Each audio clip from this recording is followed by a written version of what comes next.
Good morning বন্ধুরা, সুজাতার ঘর সংসার চ্যানেল থেকে আমি সুজাতা। তো দেখো বন্ধুরা, সকাল তো হয়েই গেছে, যার জন্য আমি গুড মর্নিং করলাম। আর তোমাদেরকে একটা জিনিস দেখাই। তোমাদের দাদা কি করেছে, মুখটা একটু খোলা ছিল, মুখটা বন্ধ করে শুয়েছে। মিমো এসে দেখো কি করছে, মানে ডাকছে ওঠো ওঠো করে। দেখো যে সকাল হয়ে গেছে, উঠে পড়ো উঠে পড়ো দাদু, উঠে পড়ো। উঠবে দাদু উঠবে, টেনশন নিও না। দেখো ওইখানে এই যে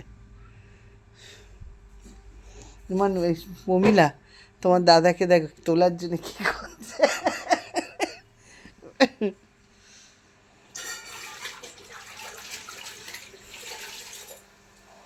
দেখো মুখটা বন্ধ খোলা ছিল, তোমার দাদা মুখ বন্ধ করেছে বলে তোলার জন্য কি করছে। মিমো উঠবে দাদু, ঠিক উঠবে, তুমি ছেড়ে দাও। এই যে তোমাদের দাদা শুয়ে আছে দেখো।